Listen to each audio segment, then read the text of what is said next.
Сәлеметсіздер ме? 4-ші сынып оқушылары, бүгінгі видеода ағылшын тілі пәнінен, яғни өткен сабақты жалғастыратын боламыз. 126-127 беттерді түсіндіріп беретін боламын. Видеоны көрген кезде, сабақты тыңдаған кезде мұқият түсініп орындаймыз, е? Және де видеоны көріп бастамас бұрын каналға тіркеліп кетейік, тіркелмеген оқушылар болса. 31-ші жаттығу, exercise 31, read and complete and listen and check. Оқы және толықтыр, содан соң тыңдап, тексер дейді. Бұл жерде бос орындарға біз сөздерді жазуымыз керек. Бірінші орынға, яғни осы сөздің барлығын бос орындарға жазып шыға салсаңдар болады, және де мұғалім өзі бұл тексті түсініп беретін болады. Оған көп уақыт құртпай қояйық. Келесі 127 бет. Read and the number дейді. Яғни бұл бізде checkpoint 8, яғни 8 бөлімнің қорытынды тапсырмаларын орындайтын боламыз, 31-ші жаттығуды жазып аламыз тездетіп, және де мен келесі сабаққа түсіндіруге көшемін. Бірінші, бұл жерде read and number, оқы және сөздерді суретпен сәйкестендір дейді. Бұл бірінші.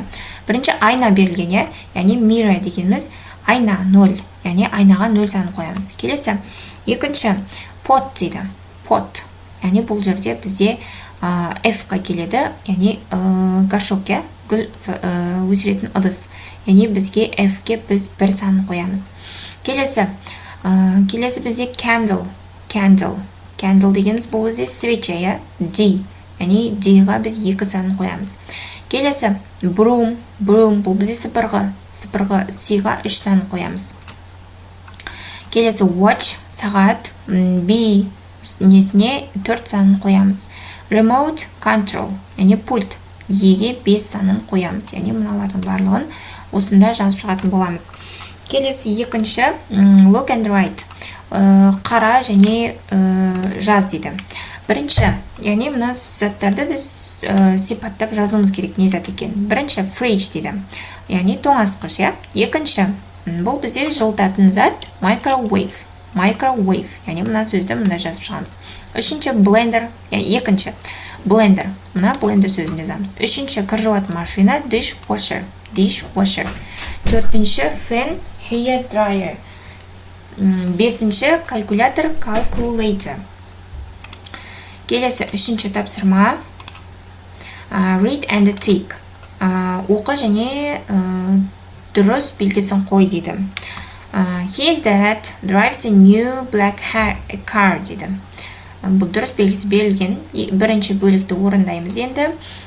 Гүлнара is a young pretty girl дейді.